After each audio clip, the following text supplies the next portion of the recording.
We do go live on Facebook, LinkedIn, YouTube, and Instagram. The only thing that's stupid about the Instagram feed is it just disappears once we end the stream. It does not archive, but it will be available via Facebook, and you can share that as you'd like. All right, Jenny, here comes the intro. Okay. You're listening to the Grow Clinton podcast. Grow Clinton is a 501c6 nonprofit economic community development and tourism organization based in Clinton, Iowa. For more information, visit growclinton.com. Again, that's growclinton.com. Now, back to the show. What's happening, all you amazing listeners out there in podcast land? Thank you so much for tuning in to another episode of the Grow Clinton podcast. As always, my name, Andy Sokolovich, President and CEO of Grow Clinton. Joined in the studio by Jenny Home from our office. Jenny, what's happening? You know, it's been kind of a wild day today. Wild and crazy day. Yeah. Wild and crazy. I've been getting a lot done. It's the end of the year. You got to kind of tie up some You got to muscle through and just get stuff done. Hey, thank you. I will say this publicly for writing all those amazing Christmas cards and sending them out to our members. My pleasure. Your penmanship is amazing. Thank you. If Matt and I would have done it, it would have been in crayon and it just would have said like, hey, thanks, but you do a great job. Well, thank you. And I love that you go the extra mile and put that special touch to send somebody a card. Thank you. That means a lot to me. We were going to do custom ornaments, Christmas tree ornaments this year with the Grow Clinton logo on it. Yes. But I couldn't find any place, A, that they were affordable, B, that would get here on time. That's the thing. And I didn't want to get the standard glass ones because they just shatter. They shatter, and then you have to be careful with them. And you're putting away your stuff, and you're like, God dang it! So we'll have to look. We'll have to touch base with some of our local tchotchke producers. Let's do it. T-shirts, whatnot, and see if they can help swing us some Christmas ornaments for the next year. Yes, I'm already thinking about sponsors, Jenny. I love these guys. Mic check, courtesy of Citizens First Bank, making your finances and our audio crystal clear. The new mics for the Grow Clinton podcast are proudly sponsored by the bank that's always in tune with our community. Find them at gocfb.bank. Banking as it should be with Citizens First Bank, member FDIC. AdCraft Printwear and Sully Sports. AdCraft's been in the game since 1974, producing high-quality custom printwear for Clinton, Iowa community members. But now they're a cutting-edge operation providing top-notch customized printwear to teams and companies all across the United States. Knowing Dan Sullivan, I'll say the world. I'm sure he's got global customers as well. Mm-hmm. For all of your custom printwear needs, visit atcraftusa.com. The OG sponsor, Miles Communication, powering the Grow Clinton podcast with wicked fast, high-speed fiber internet. If you're interested in their service, go to milestelephone.com. If they're not in your neck of the woods, they are on their way. And of course, LyondellBasell, the leader in global chemical industry, guided by the purpose of creating solutions for everyday sustainable living. LYB is one of the world's largest producers of polymers and a leader in polyolefin technologies. The LyondellBasell Clinton complex produces resins used to create a variety of plastic products. Jenny, did you know that they're all over your household? Yes. They're in pressure pipes, PEX tubing, that blue and red tubing that goes through your basement that your water flows through. I can't believe it. That's plastic resin right from Lyondell and Clinton. To get my head around. Food packaging, outdoor durable goods, kayaks, construction and roofing materials, toys, you name it. They make it. LyondellBasell is committed to being a responsible, engaged neighbor in the communities where they operate through volunteerism, charitable giving, and partnerships with local organizations. LYB aims to strengthen communities by supporting education, sustainability, and safety initiatives. LyondellBasell, solutions for a better tomorrow. Good show today, Jenny Home. This is someone who's sitting here. This is such a big win. Somebody's just this guy. For Clinton. He's such a big win, and his whole thing is a big win. I'm so excited. Yeah, we're very excited. Mr. Keith Gutierrez, the owner, operator, proprietor, all-around jack of trades at 7 Hills Brewing. Specifically, we're talking about 7 Hills South Brewpub, located right here in Clinton, Iowa. Keith, thanks for joining us on the podcast. Oh, appreciate you guys having me. Thank you. So you did not start out brewing. It was not your go-to profession out of college. You did what? Oh, I drank a lot of beer. Yeah, there you go. He's just like everybody else. That's how every brewer starts, to be honest. Field experience. Yeah. Mm-hmm. I worked at a brewery. Yeah. I think we talked about that, Bricktown. Back in college, which was pretty wild. Very popular place. It's a great location, Dubuque, about 2003, 2006. I got a bachelor's degree in social work. So I was working socially, but making way more money. Yeah. Yeah. And it was hard to, I was just right out of college. It was so fun. And my parents were not really happy with my life choices at the time, but it was all part of the path. I was just kind of trust my intuition, and then moved back home, got my master's degree in occupational therapy, practiced for about 7 years. And the stars kind of started to align. I had a friend who was a brewer, another good friend that was in culinary school, and then the brewer's wife was also the general manager of a lot of restaurants. So they were trying to put a brew pub together, and I wanted to just facilitate it. I really wasn't, I didn't think I'd be where I'm at now. I was more like, hey, it'd be really cool to help these guys, because I'm in a service industry. I just like to help people. And at the time, Dubuque didn't have a brew pub. They had a couple of breweries, but no place that was like a huge, large communal gathering space. And I just kept thinking back to 2003, like how cool would it be to be able to bring that camaraderie back to Dubuque. And then we went all in, and we did it. And then so that's the OG. That's the first Seven Hills Brewing location is in Dubuque. Yep, the Millwork District. And at the time, that Millwork District was under a lot of fire and scrutiny because it was heavily invested in, but it wasn't really kind of turning the wheels. It kind of felt like it was a standstill. Mm-hmm. And I was pretty ignorant to just lots of things with the business world because I never took a business class. I'm a health science guy, so I just loved craft beer, and didn't realize how, especially the tourism sector, how brew pubs affect development. Oh, massive tourism. Impact. Yeah. So like I was, we came in and we put on this in the area that it wasn't really designated to be, but it ended up just once we committed to the build out, a hotel came, another couple of businesses came, then Dupaco built their headquarters there. So that whole area really, and whether we would have failed or not, like I think just a brew pub in general just has that kind of momentum. I just stayed in the hotel directly across the street. Oh yeah, that's beautiful. Yeah, rolled out of your brewery and went to bed. It was. I mean, it was a very nice night stay, good accommodations. But when I say across the street, I mean literally, it's 12 steps from the truck to the entrance of the brewery, Seven Hills. So you have do you have a kitchenette in there, right? Yeah, because there's an extended stay, and I think the fact that we got the beer smell coming out. We got we got smokers with the brisket. So I think everybody has intentions to cook there, and then they see the brew pub. They're like, man, I'm just going to go there. Your food was delicious. We went over there, and I had a bowl of some chili, which was so flavorful.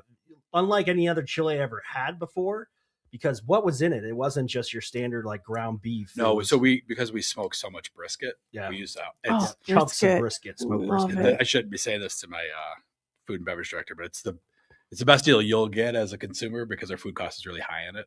Yeah. But we know it. A lot of business guys will come in and just get a big bowl of it. Great. And get right back to work. Yeah.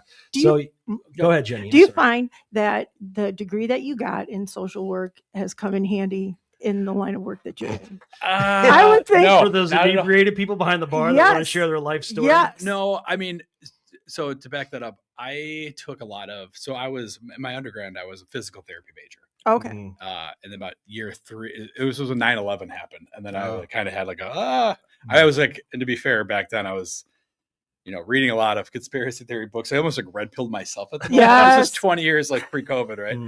And then, but everybody was like, I didn't say much about it because everybody's like, you don't talk about kind of that. Today it's kind of commonplace on TikTok. But that's kind of what propelled me into social work. And I was like, what? I got to do something to make a bigger change. Got in, kind of saw the system for what it is. And I was like, this feels like a dead end. And I wasn't passionate about it after I got my degree, which really just, that's too bad. It stunk. And I was like, what am I going to do?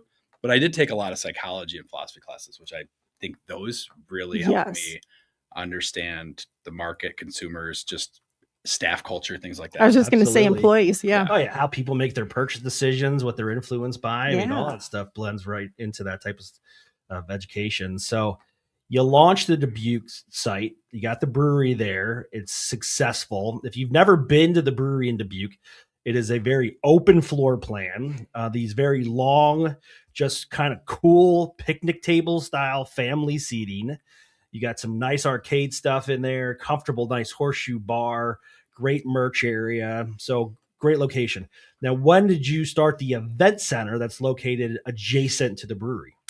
So that was never in our business plan. This is the theme, though. Mhm. You, A lot of, I didn't set out to do this. And this No. was not a part of our plan. I love it. I'm very much and I think it's when you work in the service industry, if you've been a server bartender, yet if you're one of those try to control everything, you're going to hate that job. Oh yeah, for sure. It's so many uncontrollables and variables. So I just kind of roll with the punches, pivot, just adapt to everything around me. So my landlord had rented the event space to a church. I think they're Marshallese. And they were a wild group. The kids were like pulling all the historical wallpaper off. And I think that was what put him over the edge because he spent a lot of time building that out. Yeah.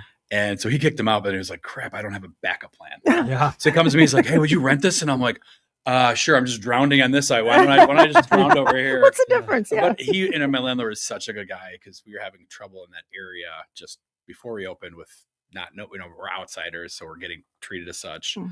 And he was very good to us. So I was like, you know what, this could just add, to the destruction of what we're doing. We're trying to figure that out, but it's worth helping him. He's a great guy, so sure. And then COVID happened, and we never really got started over there. I mean, we were pretty backwards on what we were doing. So then it gave us a lot of time to practice. And then after COVID, the events started to really take off. And then I think it was like 2 years ago is when we went to the ballroom, expanded across the street. Ballroom, wow.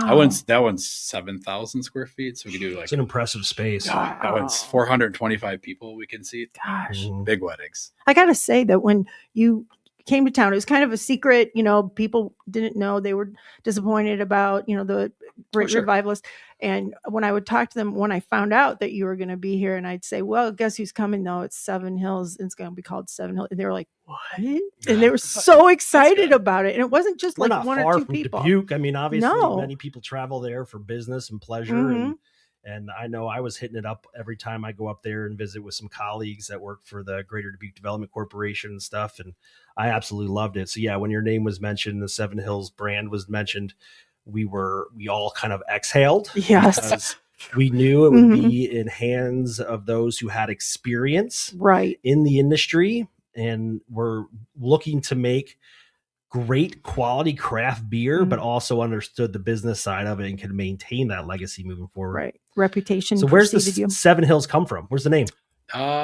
So when we were sitting down with like the founders, that was, one of the conversations, what do we want to name this? Yeah. And everybody threw hat in the ring, and Dubuque Brewing Company was up. I wasn't excited about it because I was like, years ago, before pre-Google blowing up, people kind of named after their town. Yep. Easier to find. I was like, that's not really necessary anymore. And then our friend who's from Dubuque, the other ones were from Galena and Chicago too.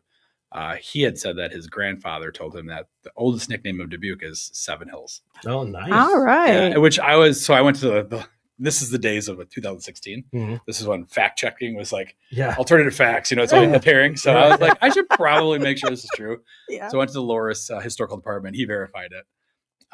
Because the most popular nickname is Key City.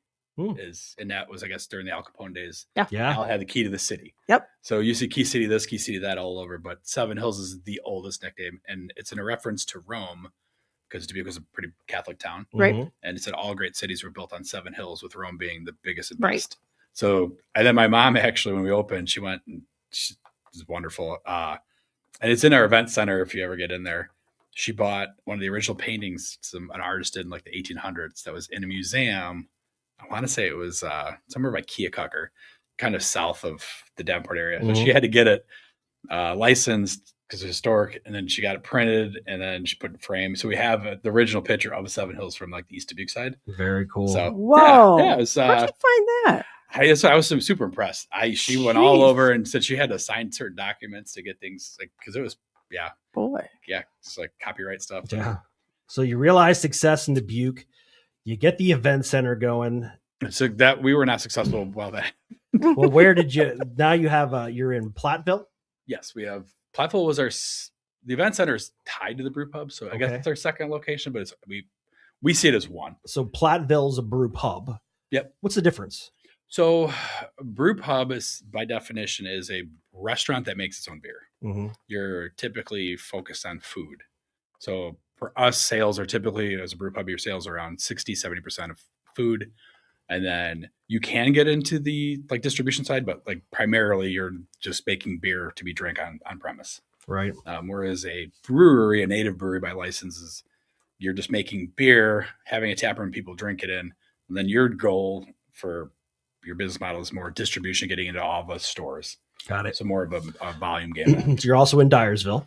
Yeah. So Dyersville's tap room because we don't do any brewing there. Got it. And in Platteville, we do a little bit of brewing. So fill me in on the opportunity that was revealed to you in Clinton to purchase the former Great Revivalist Brewery. How did that work?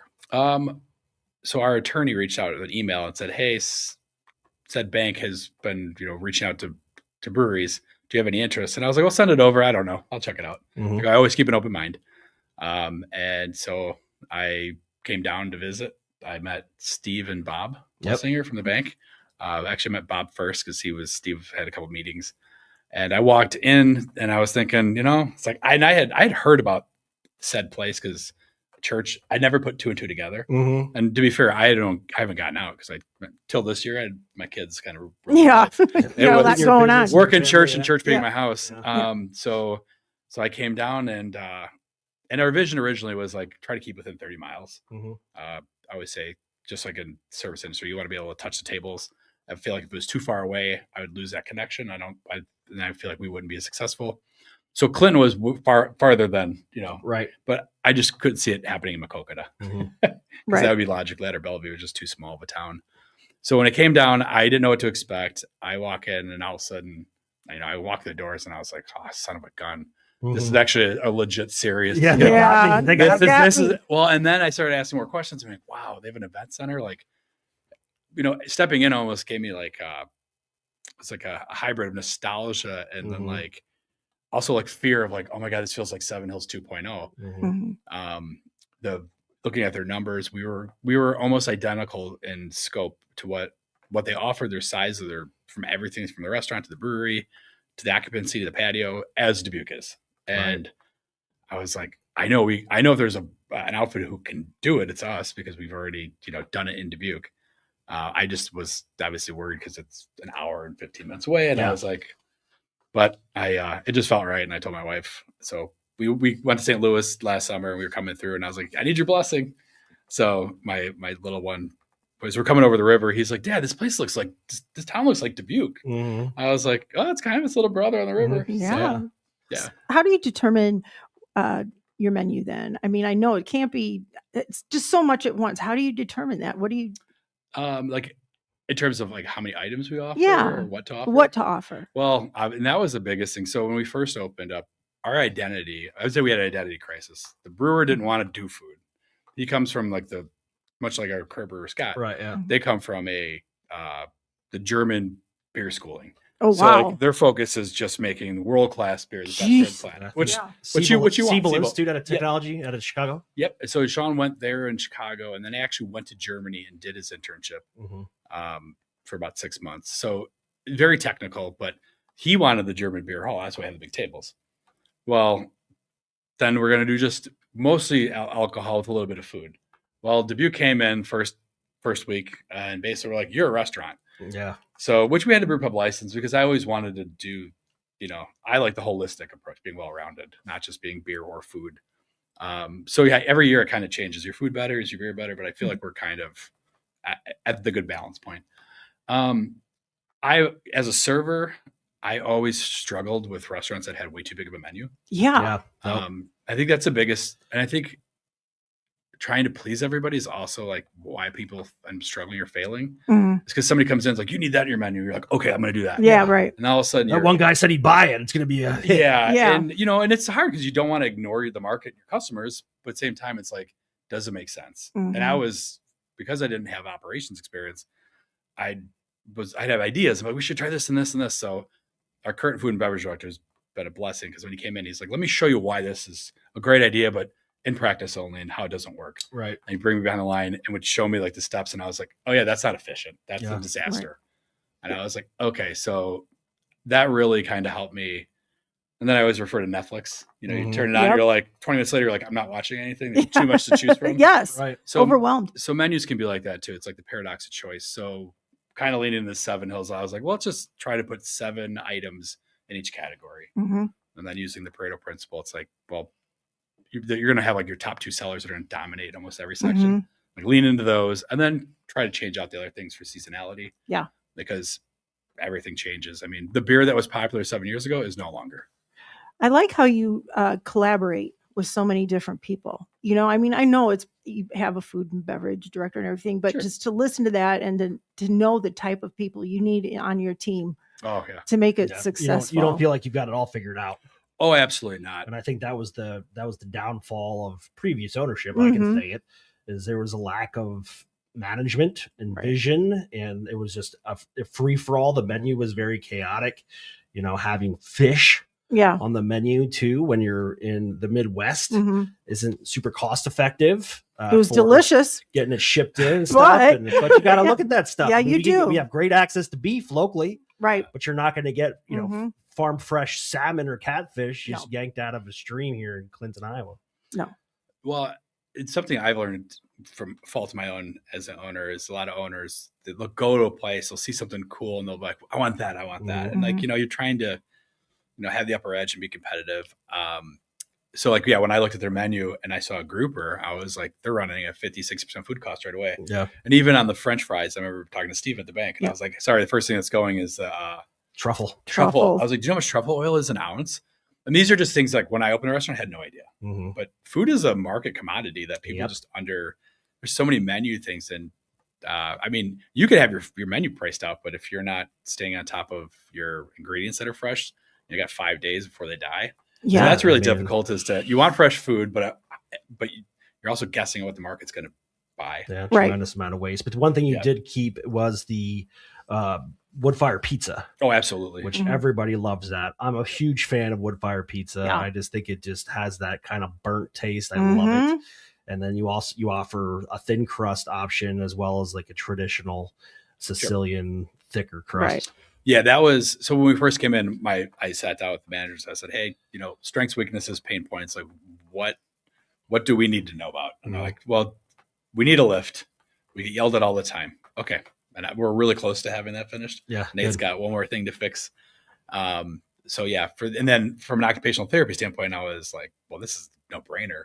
Why isn't there an ADA lift? Like this is the opposite of inclusivity, right? You can come in, then you got to stay in the bottom. I was like, oh man, so that was the first thing. But then the second thing was like, you can't get rid of our pizzas. Yeah. All right. Heard, and that was, we found it interesting because the kitchens are disconnected. Right. So luckily with the POS system, they have KDS kitchen display systems that allow you to communicate, which has been great, but it's definitely was kind of a hiccup with previous ownership is the kitchen is on the east side of the building. The dining center and everything or the dining component was on the west side. The bar was on the west side.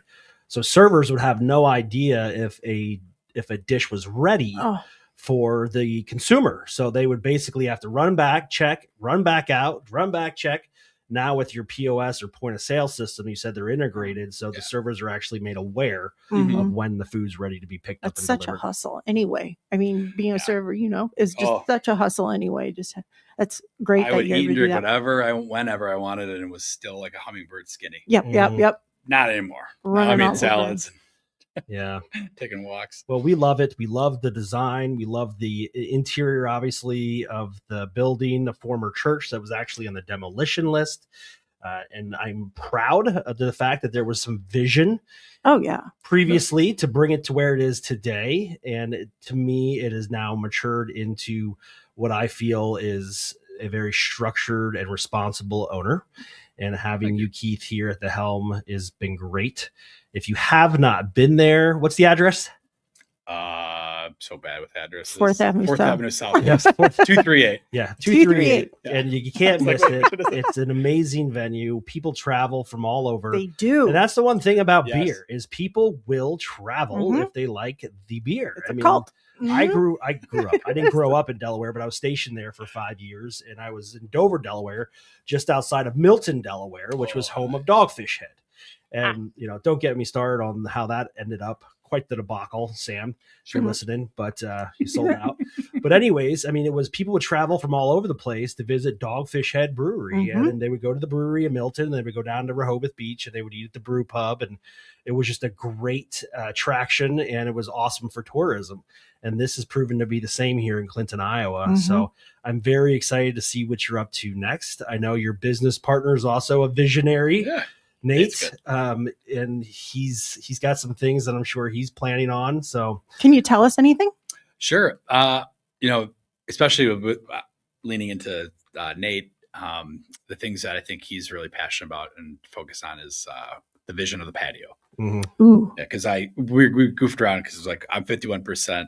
So on the operation side, he's 51% on the building. So I'm like, let me handle the chaos inside. You handle the chaos outside. Yeah. So I think he's got he was creating, and he's very obviously tech forward, which I love because I'm not as good as that. So he was creating these renders on the CAD programs or whatever, and just showing these quick designs because we needed something to submit for the licensing, and he went kind of overboard on his creations, and I was like fireplaces. And, obviously we'd love to have a large screen TV out there. Ooh, so I definitely think there's a huge draw for this, more activities outside. Cool. And then how that integrates in, because there's those 3 glass garage doors Mm-hmm. that are never utilized because you can't without a screen. Right. So we're trying to step into like a possible like 3 seats in the room if that comes about. So that way we can serve people on the patio, but still get that shade. Right. Still get that wind.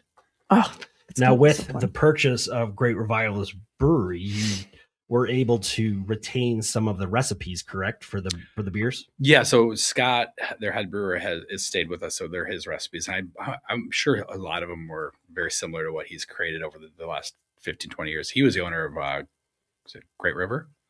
Yes. Yep. Great River. Before the flood, I think in 2020 or 21. I used to love that place. Yeah. So he's just like our first brewer, Sean, very makes very good, solid, clean, consistent beer. Definitely leans into more of the old school, old world beers of like just true to form, brown ales, stouts. And he can put twists and riffs on all of it. And I just love talking to him. He's so passionate. So yeah, that was the nice part too, is because like in Dubuque, you kind of get stuck in this catch-22. You have, the different markets for distribution. You got Des Moines and you got Iowa City. Now they're pretty driven by the younger kids who want weird, sugary, experimental, crazy, throw this and that, like the kitchen sink and these sours and hazy IPAs, which I would say Gen X and boomers, they want just a beer tasting like beer. Want beer. I want beer tastes like beer. I don't want any kid stuff. So you got. Although I do love me some Purple Rain. That one gets you going quick. Well, so like Scott were talking about it, and he's just kind of like, I can lower the, it gets all sciencey. I can lower the pH, blah, blah, blah. And I was like, no, Scott, you want to make this more like a sour? I go, this is the beer that doesn't taste like beer. I go, so it's supposed to be meant that. And when Joe first made it in Dubuque, and you got to imagine our head brewer and Joe looks like he's from an episode of Portlandia. Great guy. He's everything he does is purely 100% a creative. So him and Scott are great because he's learning a lot of, things that, because he didn't go to school for brewing. Yeah, the technical side of it. Yeah. And then Scott will be like, you did what? Or you used what ingredient? And he's like, yeah, man, I was like reading this article and I was like, I'm going to try that. So it's been kind of great to watch them kind of spitball with each other. It's cool that you kept the staff. I mean, some of the staff that were there too. I don't think if we lost anyone, it was okay. Cause I think it was probably their opportunity to step out before they got fired. Yeah. Well, just to be real, because it's just that's true. I feel like some of the managers have their hands tied, and the way things were ran there, I'm not here to judge. It's just how I wouldn't do it. So like when we came in, it was pretty direct and like, hey, here's our expectations, guys. Right. Like we want to be on a winning team, and because of that, we just have restructure. Yeah, and just consequences. Like, right. I don't think everybody there just didn't know like where they like when we came in, everybody felt lost, and I was like, all right. Like you just need a sense of identity and like direction of like what's expected from you. Of course. Yeah. And, at first it was people don't like change, and there was a lot. So yeah, I was probably, my name was probably muttered with swears quite a bit. Yeah. But I think at the day's end, just like children, like they really want structure. Right. And so everything's been good. Good. Yeah. Good. Well, the one lady left and she arrested now. For Oh my God. a whole bunch of, was 20 grand or something Oh like boy. Yeah, well, it's funny because we were talking about her because when I came in, I was like, what's going on in this events area? Because they had like this corner just of just stuff and that? junk. Yeah. And I'm like, this isn't like a banquet. This feels like a bingo hall. Yeah. Right. There's all these little, and I just end up throwing out a bunch of things. Like, Mhm. I'm not me and the past proprietor are probably opposite personalities regarding. He I guess he's got warehouses of stuff. Kept, oh. I'm a Mhm. minimalist, and I'm like, can I throw this out? Can I throw that out? And Right. everybody's like, no, it has value. I'm like, will you sell this on Facebook? Because I don't want to see it. Yeah, you can have this then. I know. Well, there's It's like you guys got rid of the piano, and I know we still people have were it. like- We still have it. but you don't have it in the dining area. But it was taking up space, and that space Right. that somebody could be sitting there That's money. spending money. Mhm. Well, and the problem. So we had a stage in Dubuque, and I did music year one, and it's if you're a piano bar, it's one thing. Then you have fine dining, which I just think that's what his vision was. And I just don't think that's where the more expensive items came. But like, it was just, the production was terrible in the kitchen. Ticket times are too long. It just didn't make sense for a brew pub because brew pubs are fast casual. Like that seems to be Mhm. what Right. works. So that was number one. And then number two is you got to pay the music licensing people all this money. ASCAP, BMI. Yeah. Uh-huh. And I just like, and then you have a schedule, and I've had struggle with artists, and nothing against anybody who plays piano, but they're back in the day, musicians would bring a big crowd in to drink. It's not like that anymore. I think video killed the radio star. Spotify killed Yeah. Yeah. the local absolutely. musician. Like, Right. so, and then the biggest thing though is customers want to talk to each other. Yeah. Like they're coming in for an intimate, and then it's loud. And they can't hear each other. Yeah, that was the Right. biggest thing. Is we had a lot of people are like, "Thanks for taking that out," and I was like, "Yeah, no problem." But again, and I didn't like that it was in the center of the room. Yeah. Like the flow is just choppy from an up, and I'm to a fault. I'm a function over form guy, Yeah. and I think the prior proprietor was form over function. Yeah. And if you can't find somebody to play, I mean, it just sits there. Yeah, It kind of looks sad. Takes You know, up space. it It didn't fit. I mean, it didn't fit with the Mhm. decor and everything. And Right. dueling pianos. That's I've fun. I've been to them. They're fun, but I was like, I don't think that's it. This isn't the place. Yeah. Right. Well, you ever want a set of those guys? I got a group that we always bring in. We brought in for our last annual meeting. That was They a do lot of fun. phenomenal Yeah. job. Affordable. They draw a huge crowd. But no, Keith, we love everything you're doing over there at 7 Hills South. Keep it up. Let us know if there's anything that we can do to continue to support you guys. I'm very excited to see what you do with the exterior. That's something I always felt kind of fell by the wayside. You stuck a huge, not you, but the previous owner stuck a huge Venetian fountain out there that took up a lot of space. Yep. But there's plenty of room for, what's that brewery in Iowa City that I Big Grove. Big Grove, and their whole back, they have, foosball tables and bags, and Mhm. it's just cool on a spring or summer night to Mhm. sit out there and chill by the fire pits and Yep. drink brew and hang out with your friends. And that's think- what I think you guys are going to head towards Mhm. with your vision and Nate's combined. People are really looking forward to it. I bet, especially Yeah. this week of winter Ugh. wonderland. Yeah. Well, I'm glad you got into the brewing industry and out of occupational Yeah. health or whatever you were doing. This is where you This is belong. where you belong. No, But it's amazing. You ask every brewer though, they didn't like to. Their desire was not to be in the brewing business unless they want to, Yeah. like a school for it, like Siebel Institute. They just kind of fall into it. Right. Yeah. So actually, we're stepping into coffee right now. Oh, So- very good. What? Yeah, in Dubuque, not here yet. Oh. But yeah, I had a friend who was actually he's a chiropractor, so we met through medical. Mhm.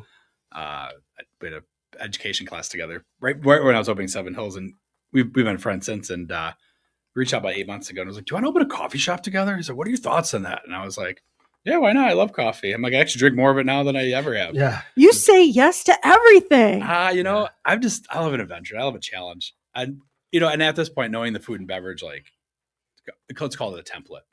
I understand the operations because COVID forced my hand into it. Yeah. And before that, I didn't know. Mhm. I think it was probably the hardest thing ever, but the greatest thing ever.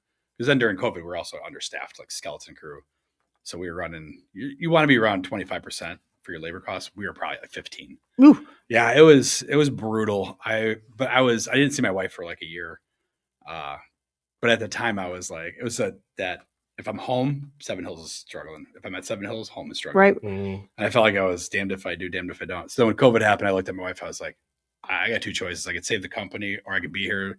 And the kids were just like, I think they're 3, 5, 7. Mhm. She's like, go save the company. I got Right. this. And I was like, oh. So, and that's what you need. I don't think a lot of people realize that when any business, if you own it, I think people think you're rolling in money and it's glamour. Oh, 100%. And, You and want to it's work, not. you want to work the hardest you've ever worked in your life, start a business. Own your own business. Oh, we didn't pay. I didn't pay myself for 2 years. Oh my like, gosh. I mean, if anything, I was, then I'm watching some of my core employees like just take home $500 of merch. I'm like, you guys, you can't do that. Right. So there was some of my even founders had this vision that it's like, oh yeah, we made it. I'm like, Yeah. no, we're just getting started. Yeah. We have a lot. So before March, and I had made some pretty tough choices, but by time March came around, COVID, that February was the first month we broke even. So I was like, oh my God, we're gonna survive. We're gonna get out of this chaos. Yes. Then March happened and I was in Portland, and all of a sudden to get the call, like everything shut down. And I'm like, what? First happened? vacation I took. Yeah. So came back, and then I had laid everybody off, and then started bringing people back really slowly. But then everybody was on unemployment making tons of money, so they didn't want to come back. Yeah. Isn't that crazy? They were like, I'll come back when you tell me, but please try to keep me off as long as possible. I was like, I get it. It's hard. You're making more money and you deserve to have your tax money back. Did you ever think you'd see a day when that would happen? No. Never. And everybody was like, you talk about like greater development. They're like, keep everybody on, apply for this. I'm like, no, I'm not going to do that. Everybody's doing that. I'm going to go the other way. I'm going to lay everybody off. I was like, then get on unemployment. I was like, we'll rebuild from scratch. Now that I actually like have to jump in the company, I might as well just start from what I didn't know. And then actually it was probably the best thing we ever did. You do so many different things. I do. That's how fact. much does fear? There's zero. Zero? No, I can't. I'm a Taoist by nature. Okay. I'm a Tao Te Ching. Mm-hmm. It's, no fear, like into a fault, right? Like I said, I say yes to things that I probably shouldn't, but I'm like, oh, that sounds fun or challenging. Why not? But they work out, right? Yeah. I just think, don't get me wrong. There's times of uncertainty and anxiety. Right. But I feel like there's, what's there to be afraid of? Yeah. Failure. Like I feel like most people won't jump off the sidelines onto the field because they're too afraid to fail. So they never even try. Right. Yeah. I've been in sports my whole life. I've been, the competitive athlete. So I was never afraid to compete. Not afraid to fail. It sounds like you have a lot of support too at home. Yes, I do. My wife's a saint. I mean, obviously. Yeah. I get it, man. To be fair, she was in craft beer probably a little bit before me. She's from Wisconsin, so she introduced me to New Glarus. Yeah. And like you mentioned earlier, I've always been a fan of Dogfish Head. Yeah. 90-minute IPA is solid. 60-minute solid. Did you have the 120? Yeah. That'll make you pucker. Yeah.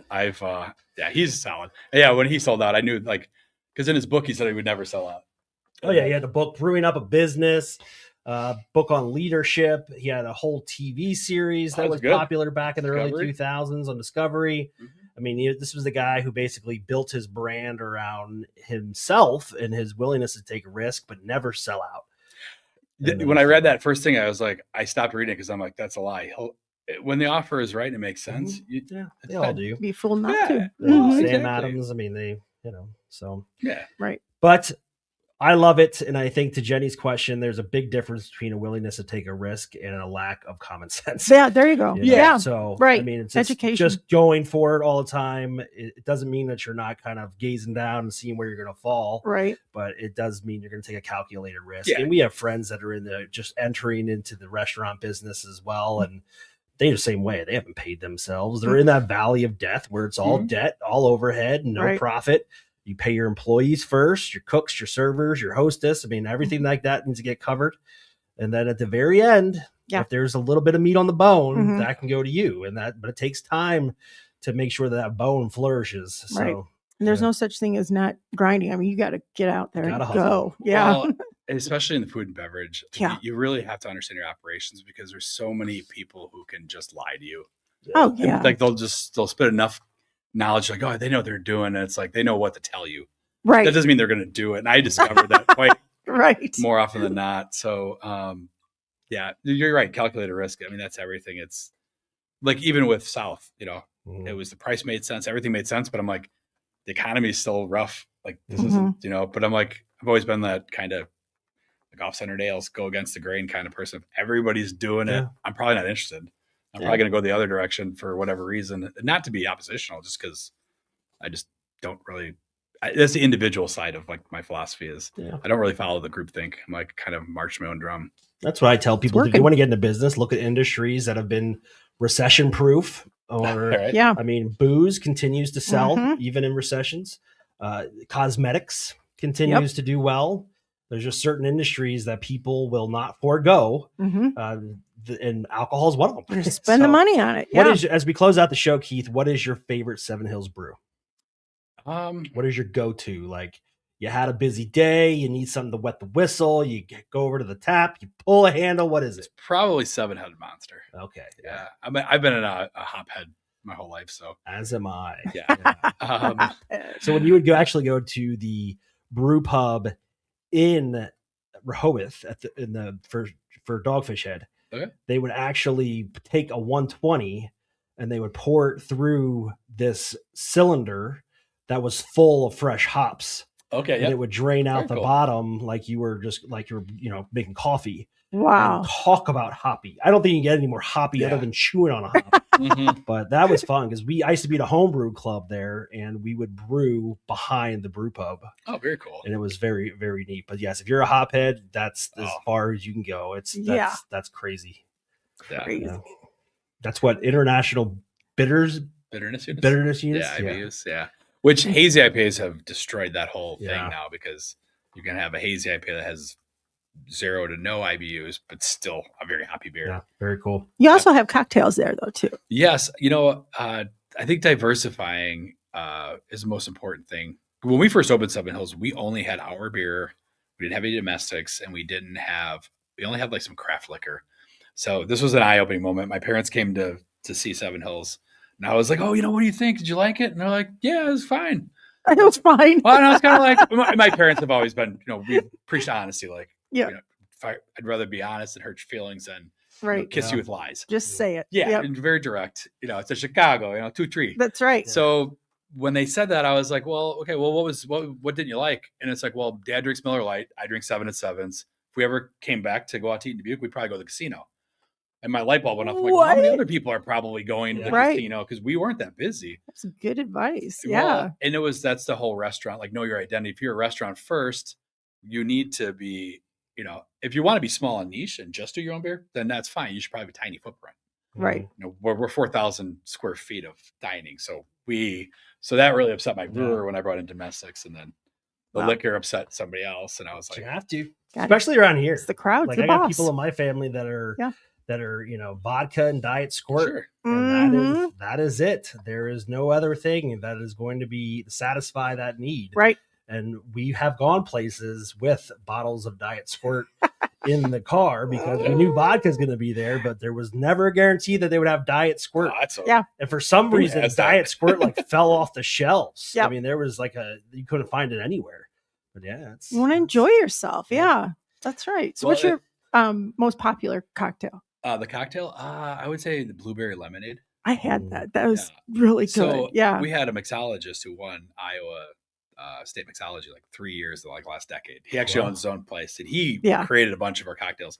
He made them a little too complex. So we took them and then made them more brew pub appropriate for the efficiency side. See, I didn't know mixologist was a thing when I was in high school. I would have totally went after that. Oh, that's cool. Intense. Yeah. You can go to courses. You can take stuff online and stuff. But even our friend Lindsay, she owns a bar, Rusty Barrel, and she was just in here and she does a lot of martinis. Yeah. And every once in a while she'll get just slammed. Mm-hmm. And I know the point of sale system. So I will get behind the bar and I will say, who wants a beer? Right. And that's all I'm going to do. I'll do a Jack and Diet or Jack and Coke, but don't come to me with something that takes 15 different ingredients. Right.